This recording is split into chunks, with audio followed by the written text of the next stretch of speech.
කරුණා සීතල හදයන් පඤ්ඤා පඤ්ඤෝත විහත මෝහ තමං සනරාමර ලෝක සිවං වන්දේ සුගතං ගති විමුත්තං කරුණා දයාලත් ජලයෙන් ලතෙත් වූ හඩමදලක් ඇත්තා වූ ප්‍රඥා ආලෝකයෙන් තුන් ලෝකයක් සෝභාමත් කළා වූ නිර්මල ශ්‍රී සද්ධර්මයෙන් තුන් ලෝකයක් නිවී සැනසීමට පත් කළා වූ ක්ලේශ ගති පාපයන්ගෙන් විනිර්මුක්ත වූ ඒ භාග්‍යවත් අරහත් සම්මා සම්බුදුරජාණන් වහන්සේට අපගේ උතුම් නමස්කාරය වේවා. සාදු සාදු සාදු. ඒ තාම උසස් පුණ්‍යවන්ත අදිෂ්ඨාන පාරමිතා ආශිර්වාදයක් සමග අදත් මේ හැමෝටම සුවදායක පුණ්‍යවන්ත ඉරිදා රාත්‍රියේ අපේ පඤ්ඤා උදපාදේ සදහම් සංකතන සභාව ආරම්භ කිරීමට බලාපොරොත්තු වන්නේ. ඔබට මතකයි අපි පසුගිය ඉරිදා දවසේ තමයි අපේ මංගල පියවර මංගල වන්දනා ගමන ආරම්භ කළේ. මේ මහ වන්දනා චාරිකාවක් විවිධ සද්ධර්මයේ මුසු වුණු තේමාවන් කේන්ද්‍ර කරගෙන තේමා කරගෙන පාදක කරගෙන අපි මේ සංකතන සභාව ඔබ වෙනුවෙන් පවත්වන්නේ. ඒ නිසා අපි ඔබට ආරාධනා කරනවා මෙතෙන් සිට ගත වෙන අඩහෝරාවක කාලය තුල හිත බොහෝම ධානාගතව භාවනානුයෝගීව තැම්පත්ව gedara කලබල සහිත වාතාවරණය ටිකක් වෙනස් කරගෙන සියලු දෙනාම ඔබ නරඹන ප්‍රඥා රූප වාහිනිය අසලට කිට්ටු වෙන්න කියන මතක් කිරීම අපි ඔබට කරනවා. පඤ්ඤා උදපාදී අපි ගිය සතියේ ආරම්භ කරපු තැන ඔබට මගේ හැරුණා නම් එතනිනුත් යම් හඳුන්වා දීමක් කරමින් අද අපි කතා බහ අපේ මේ අනුශාසනාවන් මේ සංකතනය ආරම්භ කිරීමට බලාපොරොත්තු වන්නේ. අපි ඊටාම ගෞරවයෙන් ප්‍රඥා රූප වාහිනී නාලිකාව දෙපා නැමද කළ ආරාධනය අදත් පිළිගත්තේ පිළිගෙන මුලා සුනට වැඩම කරනු වදාලේ අපේ ගිරංචි කන්ද සිරි පියරතන අරණ්‍ය සේනාසන වාසී අපේ පූජනීය රාජකීය පඬිත දෙමටගොඩ අනෝදස්සී මාහිමිපාණන් වහන්සේ. ඔබ වහන්සේ තම ගෞරවයෙන් নমස්කාර පූර්වකව අපි පිළිගන්නවා අපේ හාමුදුරනේ. ගිය සතියේ ප්‍රඥාවේ වැදගත්කම ප්‍රඥාව ධනයක් වන හැටි අපි සමාරම්භක පියවර තැබුවේ අපේ හාමුදුරනේ. මගේ හැරුණු කෙනෙකුට යම් මතක් කිරීමක් කරමු. සියලු දෙනාටම තෙරුවන් සරණයි. මේ ප්‍රඥා උදපාදි වැඩසටහනේ මූලික බලාපොරොත්තුව අපි ගිය සතියේ පහදා දෙන්න යෙදුණා. එතනදී මේ ප්‍රඥාව කියන වචනය අපි පහදලා දුන්නා. එහෙමයි. යමක් පිළිබඳ තියෙන නොවෙනස් වන අවබෝධය යථාර්ථය සත්‍යතාවට තමයි ප්‍රඥාව කියන්නේ කියලා අපි පහදලා දුන්නා.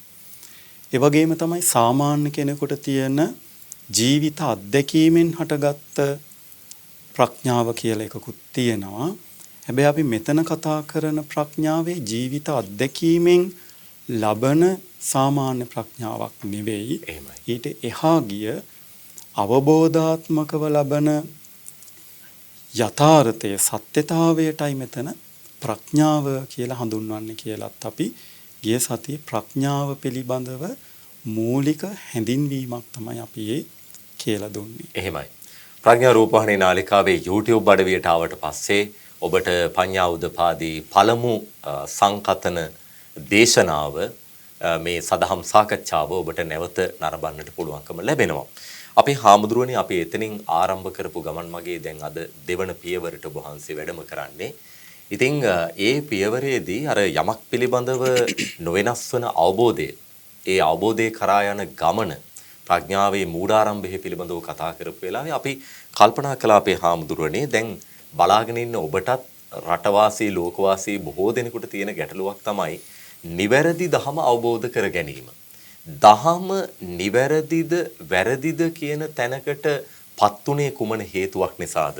එහෙම දහමට ක්‍රියාවිශේෂණ අර්ථ නැත්නම් නාම විශේෂණ ඇතුළත් කරන්න පුළුවන්ද කියන ගැටලුව අපිට තියෙනවා. ඒ නිසා අපේ හාමුදුරනේ අපාති අද අපි කල්පනා කළේ මේ ශ්‍රාවකයන් නිවැරදි දහම තෝරා ගැනීමේ වැදගත්කම පිළිබඳව කතා කරන්න.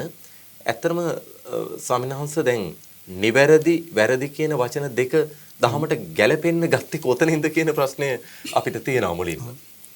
ඒ ගැන පහදලා දෙනකොට බුදුරජාණන් වහන්සේගේ ජීවමාන සමයටම ඔය වැරදි නිවැරදි දහම කියන කාරණය මේ දිව යනවා. එහෙමයි. බුදුරජාණන් වහන්සේ ජීවමාන වැඩ ඉන්න සමයේම භික්ෂුන් වහන්සේලා බුදුරජාණන් වහන්සේ නොවදාළ දහම බුදුරජාණන් වහන්සේ වදාළ හැටියට දේශනා කරන්න පටන් ගත්තා. එහෙමයි. ඒ අතර භික්ෂුවක් තමයි සාති භික්ෂුව. ඉතින් බුදුරජාණන් වහන්සේට මේක ආරංචි වෙලා බුදුරජාණන් වහන්සේ මේ භික්ෂුවට එන්න කියලා කැඳවලා බුදුරජාණන් වහන්සේ අවවාද කරනවා. බුදුරජාණන් වහන්සේ වැරැද්ද නිවැරදීකරණය කරනවා. තථාගතයන් වහන්සේ නොවදාළ දහමක් වදාළ ලෙස පෙන්වා දීම දේශනා කිරීම වරදක් බව බුදුරජාණන් වහන්සේ ජීවමාන සමයේදී පහදනවා. ඒ වගේම තමයි දැන් මේ වර්තමාන තාක්ෂණයෙන් දියුණු වෙච්ච කාලේ බොහෝ වෙලාවට අපිට පෙනෙන දෙයක් තමයි ධර්මය හරි සුලභව අහන්න පුළුවන්. ඒ වගේම තමයි ධර්මය සුලභවම විකෘති වෙන අවස්ථාත් අපිට දැනෙන්න පුළුවන්. පෙනෙන්නම තියෙනවා. ඉතින් මේ කාරණේත් අපි බලන්න ඕන මේ ධර්මයේ විකෘති කරන්න පටන් ගත්තේ කොයි කාලේ ඉඳලාද කියලා. එතකොට අපිට අපේ ධර්ම සාහිත්‍යයේ තුල ධර්ම ඉතිහාසය තුල පෙනෙනවා මුලින්ම මේ ධර්මය මෙහෙම විකෘති කරයි කියලා මහා බයක් ඇති වුණා මහා කාශ්‍යප මහරහතන් වහන්සේට. බුදුරජාණන් වහන්සේ පිරිනිවන් පාපු මොහොතේම සුභද්‍ර කියන භික්ෂුව කෑ ගහන්න ගත්තා. බුදුරජාණන් වහන්සේ පිරිනිවන් පෑවා කියලා දුක් වෙන්න එපා. අලං ආවුසෝ මා සෝචිත්ත මා පරිජේවිත්ත. බුදුරජාණන් වහන්සේ නැති වුණා කියලා දුක් වෙන්න එපා, ශෝක කරන්න එපා. දැන් අපිට කවුරුත් මේක කරන්න එපා කියලා විනය පනවන්න, නීති දාන්න කිසි කෙනෙක් නැහැ කියලා මේ භික්ෂුන් වහන්සේ හැමෝටම කියන්න ගත්තා. ඒ මහා ශ්‍රමණයාගෙන් අපි මිදුණා. සමුත්තාමයන් මහා සමනෝ. අපි මේ මහා ශ්‍රමණයාගෙන් මිදුණා කියලා මෙයා නිකන් ලොකු ගර්ජනාවක් කරන්න වගේ ගත්තා. ඒ වෙලාවේදී තමයි මහා කාශ්‍යප මහරහතන් වහන්සේට ලොකු අනාගත බයක් දැනුනේ. බුදු කෙනෙක් පිරිනිවන් පාපු මේ මොහොතේ මෙහෙම කියනවා නම් මතු අනාගතයේදී මොනව නොකියයිද කියලා මහා කාශ්‍යප මහරහතන් වහන්සේ කල්පනා කළා. ඉක්මනින් අපි ධර්ම විනය සංගායනා කරලා නිවැරදි ධර්මය සුරක්ෂිත කර ගන්න ඕන කියලා. එතනින් තමයි මේ නිවැරදි ධර්මය සුරක්ෂිත කර ගැනීමේ වගකීම මේ ශාසන බාරධාරී මහා යතිවරු, මහා සංඝ නේතෘවරු, පීතෘවරු රැකගත්තේ. එනිසා ඒ බුදුරජාණන් වහන්සේගේ කාලෙටම දිව යනවා මේ ධර්මය විකෘති කරපු අවස්ථාව. එතකොට අපි මේ කාලේ ගොඩාක් පරිස්සම් වෙන්න ඕන. අපිට මේ ධර්මය නිවැරදිව අපි වටහා ගන්නේ කොහොමද? සහ ධර්මයේ ස්වરૂපයෙන් විකෘති ධර්මය තුලින් අපි රැකෙන්නේ කොහොමද කියලා, හඳුනගන්නේ කොහොමද කියලා. එතනදී බුදුරජාණන් වහන්සේගේ බුදු මුවින්ම දේශනා කරපු ක්‍රමවේදයක් තියෙනවා. මේක අඩංගු වෙන්නේ මහා පරිනිබ්බාන සූත්‍රයේ. මේකට කියන්නේ සතර මහා පදේශ කියලා. ආනන්ද ස්වාමීන් වහන්සේ බුදුරජාණන් වහන්සේගෙන් අහනවා, ස්වාමිනී තථාගතයන් වහන්සේ පිරිනිවන් පෑවට පස්සේ අපි මේ බුද්ධ ශාසනයටම, මේ උතුම් ශාසනයටම නායකය හැටියට ශාස්ත්‍රෝන් හැටියට පිළිගන්නේ කවුද මොකක්ද කියලා. එතනදී බුදුරජාණන් වහන්සේ අනුදැන වදාරනවා ආනන්ද තථාගතයන් වහන්සේ විසින් යම් ධර්මයක් යම් විනයක් පැනෙව්වද මාගේ ඇවෑමෙන් ඒ ධර්ම විනය නොබලා ශාස්ත්‍රෝ තන්හි තබාගත යුතුයි කියලා බුදුරජාණන් වහන්සේ පහදනවා. ඒ විතරක් නෙමෙයි බුදුරජාණන් වහන්සේ තව පෙන්වනවා මේ සතර මහා පදේශ කියලා. ඒකේ පළවෙනි කාරණය තමයි බුද්ධෝපදේශ. බුදුරජාණන් වහන්සේගෙනුයි මම මේක අහගත්තේ. බුදුරජාණන් වහන්සේ මට මේක දේශනා කළේ කියලා යම් කෙනෙක් ඔබ හමුවේ යමක් කිව්වනම් ඒක පිළිගන්නත් එපා කියනවා ප්‍රතික්ෂේප කරන්නත් එපා කියනවා. ඒක පිළිගන්නෙත් නැතුව ප්‍රතික්ෂේප කරන්නෙත් නැතුව බුදුරජාණන් වහන්සේ දේශනා කරපු ධර්මයට මේක ගැලපෙනවද නැද්ද කියලා විමසන්න කියලා කිව්වා. විනය කාරණයක් නම් මේක විනයට ගැලපෙනවද නැද්ද කියලා විමසන්න කිව්වා. දැන් බුදුරජාණන් වහන්සේගෙන් අහගත්ත දෙයක් හැටියට කිව්වත් ඒක ධර්මයට ගැලපෙන්නේ නැත්නම් ඒක බැහැර කරන්න කිව්වා. ඒක විනයට ගැලපෙන්නේ නැත්නම් ඒක බැහැර කරන්න කිව්වා.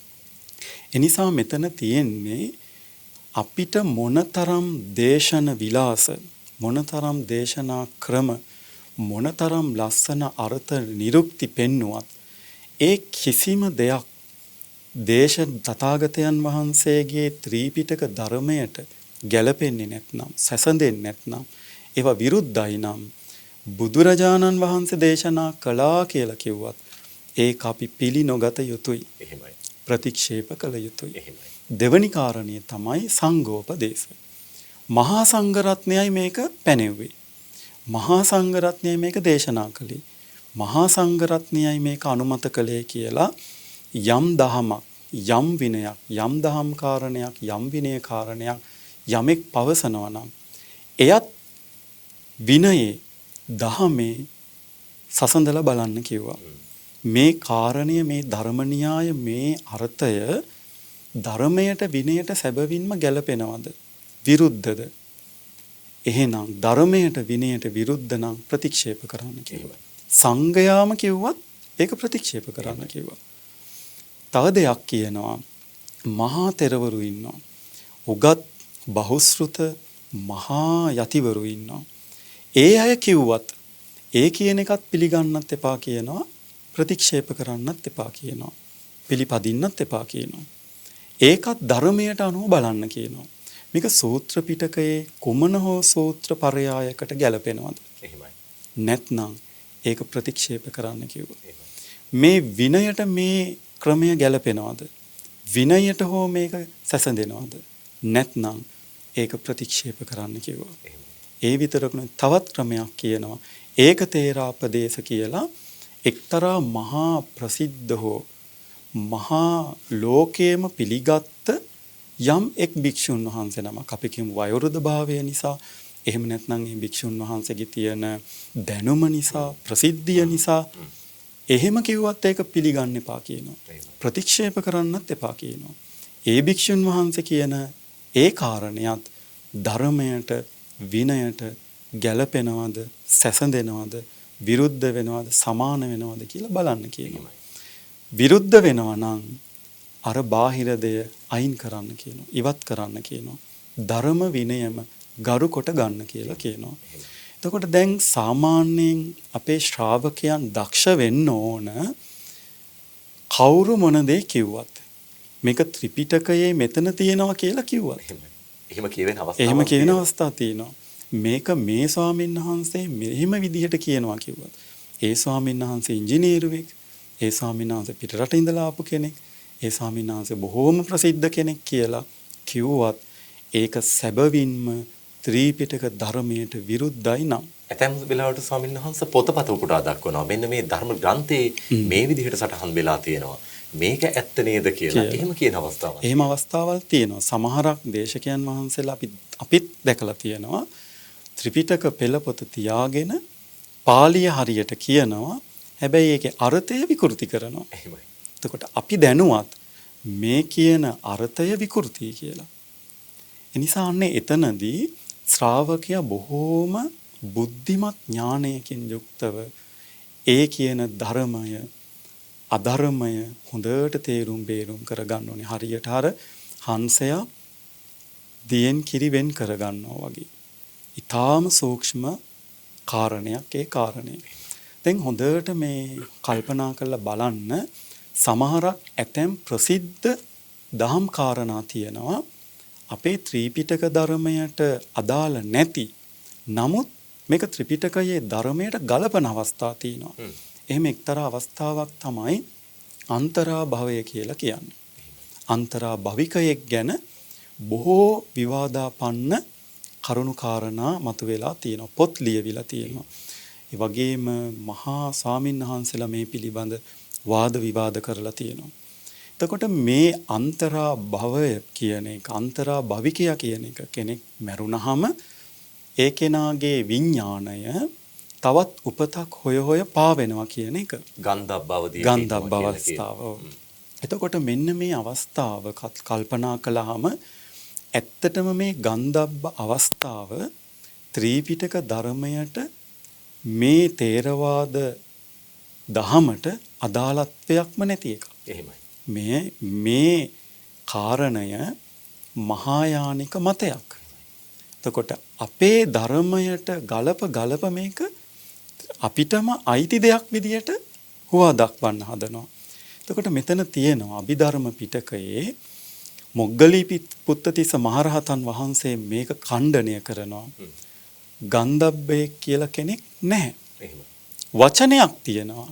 නමුත් සැබවින්ම එහෙම ස්වභාවයක් නැහැ කියලා තුන්වෙනි ධර්ම සංගායනාවේදී මේක ප්‍රතික්ෂේප කරනවා. එහෙමයි. අර ස්වාමීන් වහන්සේ දැන් ඕකේ මතුවෙන කාරණයක් තමයි ගොඩක් අය කියනවා මිය ගිය අය පින් බලාපොරොත්තුෙන් ඉන්නවා. ඔබ වහන්සේ දේශනා කළා වගේ ගන්ධබ්බ අවධියක ඉන්නේ අය පින් බලාපොරොත්තු වෙනවා. දින 7කට පස්සේ ආත්මයක් ලබනවා. දැන් අනෙක් පැත්තෙන් කියනවා වැලමිටක් දිගෑරලා ආපහු නවන ප්‍රමාණයකින් ඉච්චර ඉක්මනින් ඊළඟ භවයක් ලබනවා කියලා. නමුත් අර මතේ හුඟක් අය ඉන්නවා අපේ. ඒ මතවල ඉන්නවා.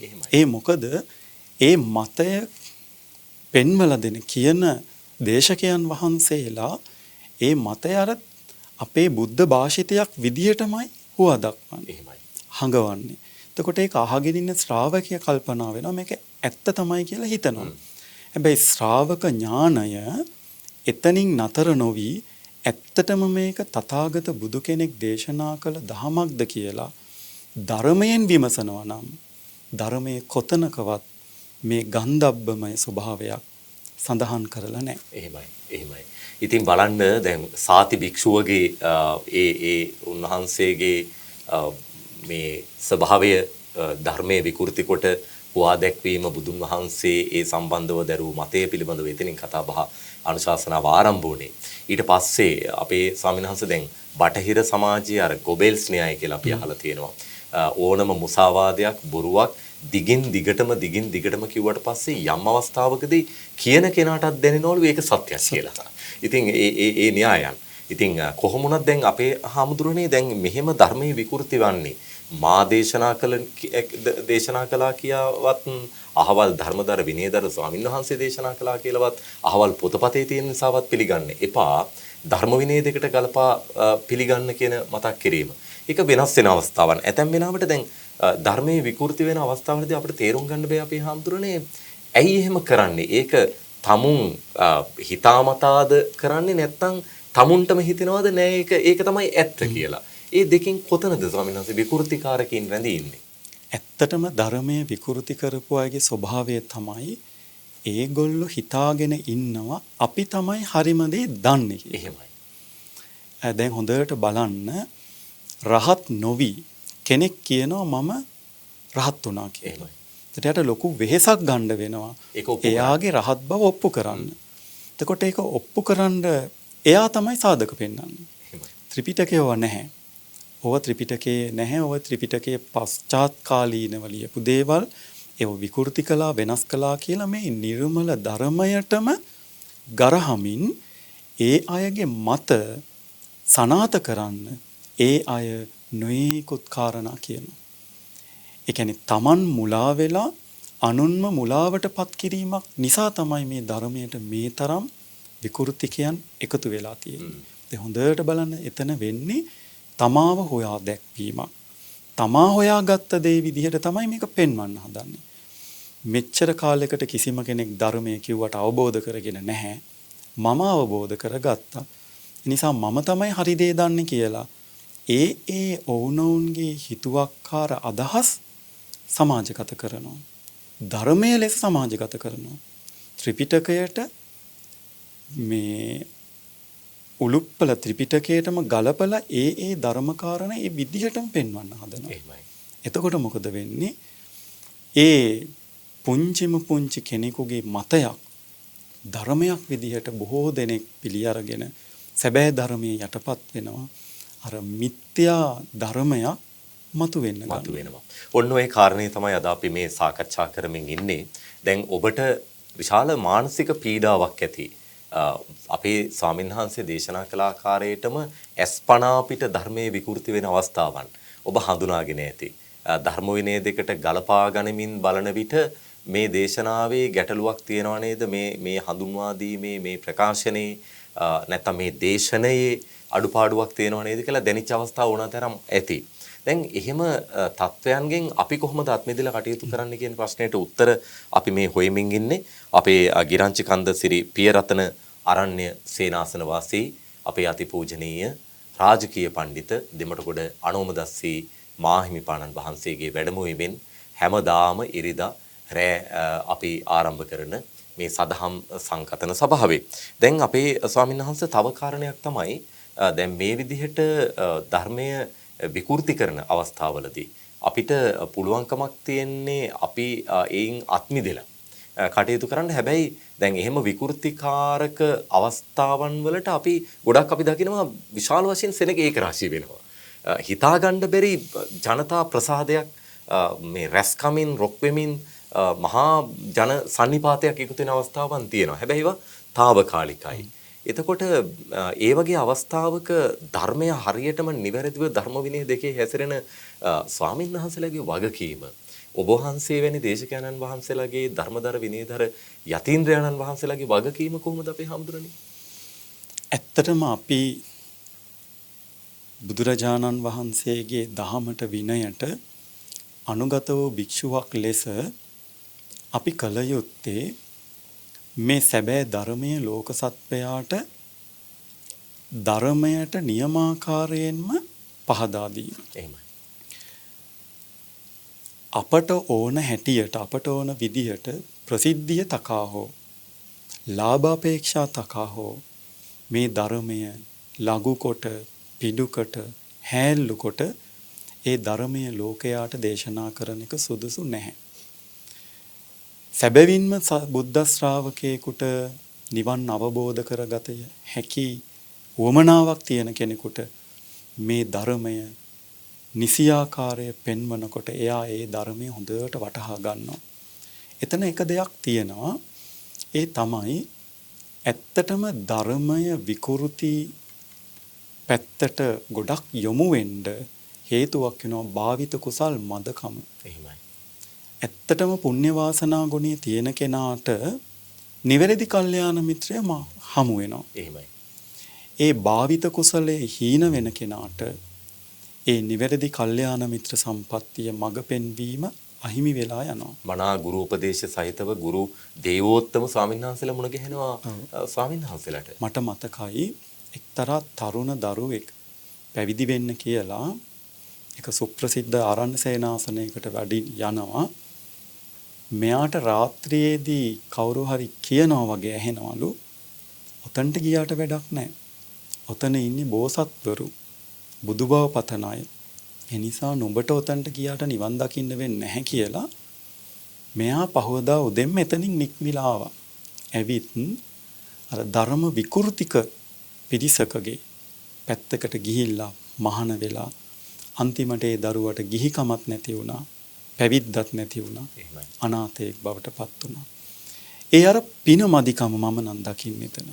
කියන්නේ සැබෑම කල්යාණ මිත්‍රයෙක් හමු වෙන්න සැබෑ ධර්ම මාර්ගයක් ලැබෙන්න කෙනෙකුට තියෙන්න ඕනේ මහා පිනක්. එහෙමයි. කුසල බලය තියෙන්න ඕනේ ශක්තිමත්ව. ඒ කුසල බලයට අනුව ඒ කෙනාට ඊටාම හොඳ කල්යාණ මිත්‍ර උත්තමය ඒ උතුම් මාර්ගය හොඳට සකස් වෙනවා. අනිත් එක තමයි බොහෝ අයට මේ ගතානුගතිකව සාම්ප්‍රදායික ක්‍රමයට විවේචනාත්මකව යමක් කියනවා නම් ඒ පිළිබඳ නැවත දෙවතාවක් හිතනවා. එහෙමයි. දැන් බුදුරජාණන් වහන්සේ මෙහෙම දේශනා කරලා නැහැ. අපි මෙච්චර කාලයක් ඕක පිළිගත්තට ඔය පිළිගත්ත මතේ බුදුරජාණන් වහන්සේ දේශනා කරපු දෙයක් නෙමෙයි කියලා කිව්වහම එහෙනම් මේ දේශනා නොකරපු ක්‍රමය මොකක්ද කියලා අහන්න ගොඩක් අය නැඹුරු වෙනවා. නැඹුරු වෙනවා. දැන් අපි කියමුකෝ බුදුරජාණන් වහන්සේ ලක්දිවි උපන්නයි කියන එක මුළු ලෝකයටම පුදුම සහගත දෙයක් නේ. එහෙමයි. එතකොට අන්නේ පුදුම සහගත අසිරිමත් දෙය අහන්න නැඹුරු වෙන ලෝක සත්වයා වැඩි. දැන් අපි කියමුකෝ මම රහත් වුණා කියලා යම් කෙනෙක් බණ කියනකොට එහෙමයි. අපි එහෙනම් ඒ රහතන් වහන්සේගෙන් බණ අහමු කියලා අහන්න යන ප්‍රමාණය වැඩි. හැබැයි ඒ මොන දේ රැල්ලක් විදිහට ගියත් අධර්මය ඉක්මනින් වියපත් වෙනවා. ඉක්මනින් වෙනසෙනවා. ඒකේ භයානකකම තියෙන්නේ මේ බුද්ධ ශාසනය වෙත පැහැදීමෙන් ඉන්න බොහෝ අය කලකිරෙනවා ධර්මයට, ශාසනයට, සංඝයාට. අන්න එතන තමයි අපේ නායක හමුදුරනේ අපේ ස්වාමීන් වහන්සේ අපිට ගැටලුව තියෙන්නේ. ඔබ වහන්සේ සඳහන් කළ ආකාරයට එහෙම ගොඩක් අය පැහැදෙනවා. ඊට පස්සේ ඒත් එක්කම ආපහු දෙපැත්තම නැතුව යන අවස්ථාවන් අපි දැකලා තියෙනවා. දැන් එහෙම ධර්මයේ විකෘති කරන අවස්ථාවන් කේන්ද්‍ර කරගෙන ඉදිරියට යන මේ ශ්‍රාවකයන්ට අවසානයේ විමුක්තියක් උදා වෙනවාද? නැත්නම් මේ අය මේ භව ගමනේ කොතනද නතර වෙන්නේ කියන කාරණේයි අපිට පැහැදිලි කරගන්න උවමනා වෙන්නේ ස්වාමීන් වහන්සේ. තව කාරණයක් මම මේකට මතක් කරන්න ඕන. බුදු කෙනෙක් අවබෝධ කළ මේ නිර්මල ධර්මය යම් කෙනෙක් දැන හෝ නොදැන හෝ විකෘති කරනවා නම් ධර්මය හැටියට අධර්මය හොවා දක්වනවා නම් එයින් ධර්මය යටපත් වෙලා අධර්මය මතු වෙනවා නම් ඒකේ නම් මේ ලෝකේ කරන්න තියෙන බරපතල අකුසල ධර්මයක් Tamanටම කරගන්නවා. එහෙමයි. ඒකේ ප්‍රතිඵලය තමයි මේ උතුම් නිර්මල ධහම විකෘති කිරීමේ විපාකය හැටියට ඒ කෙනාට උපනුපන් જાතියක ත්‍රි හේතුක ජීවිත ලැබෙන එක නැති වෙනවයි කියනවා. ඒ කර්මය ගෙවෙන කම්ම ඒ කුසල කර්මය හීන වෙන කම්ම ಜಾති උම්මත්තකයන් වෙලා උපදින්න පුළුවන්. උප්පත්තියෙන්ම මන්ද බුද්ධිකයන් වෙලා උපදින්න පුළුවන්. ඒත් කර්මය එච්චරටම බලවත්. දැන් දෙව්දත් තෙරුන් වහන්සේ තාමත් අවීචියේ පැහෙන්නේ. එහෙමයි. බුදුරජාණන් වහන්සේට මේ අනුතුර කරපු නිසානේ. මේ බුදුරජාණන් වහන්සේගේ ධර්ම ශාසනයට මේ තරම් විනාශයක් කරපු නිසානේ. ඒ වගේම තමයි දෙව්දත් තෙරුන්ට එකතු වෙච්ච තව කුල 500ක සිය ගණන් දෙනෙක් දෙව්දත් සමගම අවීචියේ පැහැෙනවා. ඒකට බුද්ධාන්තරයක් මේගොල්ලන්ට ඒ විපාකේ ලැබෙනවා. එතනින් නතර වෙන්නේ නැහැ. අවශේෂ කර්මත් ගෙවන්න සිද්ධ වෙනවා. අපි කියමුකෝ අනන්ත සංසාරයේ අකුසල කර්ම ගෙවලා කවදා හරි නිවන් දකින්නවා කියලා. ඒ නිවන් දකින්නේ දුක්ඛාය පටිපදාවෙන් කියනවා. ඊටාම දුකසේ මරණයටපත් වෙන්න ඔන්න මෙන්න තියෙද්දි තමයි නිවන් දකින්නේ. ඒ කියන්නේ දේවදත්ත ස්වාමීන් වහන්සේ අවසානයේ පසේ බුදුවරයන්න් වහන්සේ නමක් බවට පත් වෙන්න ඒ අවස්ථාව උදා වුණත් අර භික්ෂුත්වයේ රැක ගැනීම නිසාද ඒ පින බලවත් වෙන්නේ. මොකද දෙව්දත් තෙරුන් කොයි තරම් බුදුරජාණන් වහන්සේ සමග වෛරයෙන් බද්ධ වෛරයකින් සසරේ ආවත් කුසල ධර්මත් දියුණු කරගෙන තියෙනවා. එහෙමයි. පාරමී ධර්මත් පුරාගෙන තියෙනවා. ඇතැම් අවස්ථාවක මහබෝසතාණන් වහන්සේ දිලින්දෙක් වෙනකොට දෙව්දත් තෙරුන් ඒ ජීවිතයේදී මහා ධනපතියෙක්, මහා සිටුවරයෙක්, එක්ක රජ කෙනෙක්. එහෙමයි. ඒ පුණ්‍ය ශක්තියකුත් දියුණු කරගෙන ආවා. හැබැයි මේ පුණ්‍ය ශක්තියට වඩා බලවත් කර්ම ශක්තිය, අකුසල ශක්තිය මතු කරගත්තා. ඒ නිසා ලැබපු වාසනාවන්ත අවස්ථාවන් සියල්ලම වෛරය නිසා අහිමි කරගත්තා. ඉතින් භාග්‍යවතුන් වහන්සේ විසින් දේශනා කරන්නට යෙදුන ශ්‍රී සද්ධර්මය එය මනාකොට අවබෝධ කර ගැනීමේ ඕනෑ තරම් අවස්ථාවන් අද ලෝකයේ තුල තියෙනවා. මේ රූපවාහිනී මාධ්‍යයන්ගෙන්, ගුවන්විදුලි මාධ්‍යයන්ගෙන්, නිවැරදි පොතපතෙන් ධර්ම විනය දෙකට අනුකූලව එය අවබෝධ කරගැනීමේ අවස්ථාව තියෙනවා. නමුත් අද මේ අපි සාකච්ඡා කරන්නේ එය එසේම තිබියදී ධර්මයේ විකෘති වන අවස්ථාවන් වලදී එහි පංගුකාරයෙක් බවට, එහි කොටස්කරුවෙක් බවට අපිපත් වුණොත් මොකද්ද අවසාන ප්‍රතිඵලය වන්නේ කියන කාරණේ. අවසන් විනාඩි 2-3 තුල අපි ඔබ වහන්සේ වැඩ ඉන්නේ අපේ ස්වාමින් වහන්සේ අද සාකච්ඡාවේ. දැන් සමහර වෙලාවට මෙහෙම විකෘති වන මාර්ගයේ කොටස්කරුව බවට පත් වෙන්න බලපාන තව කාරණයක්ද කියලා හිතෙනවා. අද මේ ලෞකික ජීවිතයේ සැප සම්පත් හුඟක් අය භුක්ති විඳිනවා. එය නිවන් මගට අවහිරයක් කියන කාරණාව කියවෙනවට හුඟක් අය කැමති නැහැ. ඒ ගෙවන සුඛෝපභෝගී සැප සම්පත් ලෞකික ජීවිතේ එහෙමම ගෙවන්න ඕනේ. හැබැයි නිවන පිළිබඳ බලාපොරොත්තුකුත් තියෙනවා. අන්න ඒ නිසා නෑ ඒක හොඳයි. අපි ඒක ගෙවන ගමම්ම කටයුතු කරමු කියලා යම් කෙනෙක් යෝජනා කරනවා නම් ධර්ම විකෘතියක ප්‍රකාශනයක් ඇහෙනවා නම් එහි කොටස්කරුව බවට පත් වෙලා ඒක හොඳයි කියලා මතයකට ඒකරාශී වෙන පිරිසකුත් අපි දකිනවා. ඒ නිසා අවසන් වශයෙන් ඔබ වහන්සේ මොන වගේ පණිවිඩයක්ද රටට ලෝකෙට අපිට ලබා දෙන්නේ? ධර්මය විකෘති කරගෙන මේ ලැබපු දුර්ලභ අවස්ථාව මගහැර ගැනීම සහ අනන්ත සසරක දුකටපත් වීම ඊටම භයානක දෙයක්. ඒ අතර මේ ධර්මය විකෘති වෙන්න ප්‍රධානම හේතුවක් ඔබතුමා කිව්ව විදිහට මේ සුඛෝපභෝගී ජීවිත තුල ඉඳගෙන නිවන් අවබෝධ කරගන්න පුළුවන් කියන කාරණය. ඒ වගේම තමයි කෙටි ක්‍රම හොයනවා. අපිට නිවන් දකින්න බණ භාවනා කරන්න බෑ. හැබැයි අපිට මේ දේශනාව ඇහුවොත් සෝවාන් වෙන්න පුළුවන්. මේ දේශනාව ඇහුවොත් සකදාගාමි වෙන්න පුළුවන්. එනිසා අන්න ඒ වගේ කෙටි ක්‍රම බොහෝ අය හොයන්න පටන් ගන්නවා.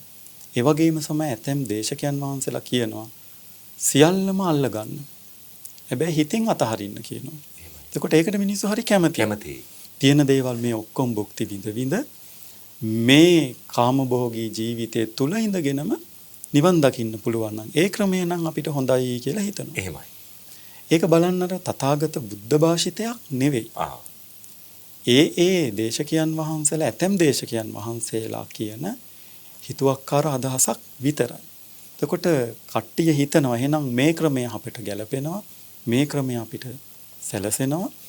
එනිසා අපි මේ ඉන්න විදිහටම ඉඳගෙන හැමදේම භුක්ති විඳගෙන හිතින් හැමදේම අතහැරලා නිවන් දකින්න පුළුවන් කියලා හිතනවා. සමහරක් අවස්ථා තියෙනවා මහත්මා පවුල පිටින් මහාන වෙනවා. එහෙමයි. පවුල පිටින් එකම තැනක ඉන්නවා. ඒ ඔක්කොම රහත් වුණා කියලා හිතාගෙන ඉන්නවා. අර පුංචි දෙයක් ගිහිකම අතහැරලා එක තැනකට ගිහිල්ලා පැවිදි වුණාට පස්සේ රහත් වෙන්න පුළුවන් කියලා හිතාගෙන ඉන්නවා. ඉතින් අන්න ඒ වගේ ඊටාම පටු පරමාර්ථ ගිහි ආකල්ප වලින් යුක්තව පටු පරමාර්ථ වලින් ධර්මය අල්ලන්න ගියාම අවබෝධය සාක්ෂාත් කරගන්න ගියාම හරියට බුදුරජාණන් වහන්සේ පෙන්වන සර්පයෙකුගේ වලිගයෙන් අල්ලගත්තා වගේ කියලා. ඒ වැරදි මාර්ගය, වැරදි පරයාය, වැරදි ක්‍රමය Tamanට මෙලොව පිරිහීම පිණිස, දෙලොව පිරිහීම පිණිස පවතිනවා. නිර්වාණ විමුක්තියක් අවබෝධ කරගන්න තියෙන මේ මුළු මහත් වාග්යවන්ත ජීවිතේම Tamanට අහිමි වෙලා යනවා. පටු පරමාර්ථ සහ කාමභෝගී ලෞකික පරමාර්ථ මත ඉඳගෙන කෙනෙක් ධර්මයේ හොයන්න ගියම් වෙන ලොකුම අයහපත තමයි ඒකට හේතුව. ඉතින් සෝවාන් ආදී වූ සතර ඵල අපි මේ ඔන්න ලබා ගන්න බොහොම කෙටි ක්‍රමයක් තියෙනවා. භාවනා පන්ති තියෙනවා. ඒ භාවනා පන්ති වලින් සහතික ලැබෙනවා. ඒ සහතිකවල සටහන් වෙලා තියෙනවා යම් යම් සුවිශේෂ අවස්ථාවන්, යම් යම් ධානය ලබාගත්තු බවට සහතික ලැබෙනවා. මේ වගේ දේවල් රටේ ලෝකේ ඕනෑතරම් තිබෙනවා. ඒ නිසා මේවා එක්ක ගැටෙන්න එහෙමත් නැත්නම් විතර්ක මතු කරගන්න කාලයක් නෙවෙයි. අපිට බොහොම ටික කාලයයි තියෙන්නේ. අපි කවුරුත් ඉන්නේ අපේ වයසේ අග්ගිස්සේ, අපේ ජීවිතවල අග්ගිස්සේ. මව් කුස පිළිසිඳගෙන දින කිහිපයක් ගත වෙලා ඉන්න දරුවත් ජීවිතයේ අග්ගිස්සේ ඉන්නේ. ඊළඟ මොහොත තුල කුමක් වෙනවාද කියලා අපිට කියන්න බෑ. ඒ නිසා වැරදුනොත් නිවැරදි කරගන්න අපට ලොකු කාලයක් නැහැ. ඒ නිසා විකෘති ධර්ම සංඥාවන් හොයාගෙන යනවාට වඩා ඊටාම ප්‍රකෘති සිහියෙන් බුදුන් වහන්සේ දේශනා කරපු ඒ සූත්‍ර විනය අභිධර්ම ඒ දේවල් නිවැරදි අවබෝධ කරගෙන ධර්ම විනය දෙකට අනුකූලව අපේ ස්වාමීන් වහන්සේ පහදා දීපු ආකාරයටම ශ්‍රී සද්ධර්මයේ නුවණින් විමසා බලා තේරුම් ගැනීම තමයි ඊට වැදගත් වෙන්නේ. විකෘති ධර්ම මාර්ගවල ගැවසෙන්නට කිසිසේත්ම මගේ හදමඩලට මා ඉඩක් තබන්නේ නැහැ කියන අදිෂ්ඨානය මේ දවසේ මේ රාත්‍රියේ අපි කවුරුත් අපේ හදවතේ සුවිශේෂ සටහනක් බවට පත් කරගමු. ඉතින් ඒ පිළිබඳව මතක් කිරීම තමයි අපි මේ අඩහෝරාවක කාලය තුල සිද්ධ කළේ. අපි ඊළඟ ඉරිදාත් රාත්‍රියේ මුණ ගැහින්නේ මේ වගේම වටිනා ධර්ම පරයයක් සංකතනයක් සාකච්ඡාවක් එහි දහම මුසු සුවඳ ඔබ වෙත සමීප කිරීමේ බලාපොරොත්තුව පෙරදැරිව අපේ ගෞරවනීය ආරාධනය පිළි අරගෙන වැඩම කළ වදාළ රාජකීය පඬිත අතිපූජනීය දෙමඩකොඩ අනෝමදස්සී මාහිම්පාණන් වහන්සේට අපේ নমස්කාර පූර්වක ස්තුතිය අපි පුද කර සිටිනවා. වහන්සේට නිදුක් නිරෝගී සුවය චිරජීවනයේ ලැබේවායි ප්‍රාර්ථනා කර සිටිමින් ලබන ඉරිදාත් මුණ ගැහිමේ බලාපොරොත්තුෙන් අපි සමුගන්නවා. ඔබට පුණ්‍යවන්ත රාත්‍රියක් වේවා. තෙරුවන් සරණයි.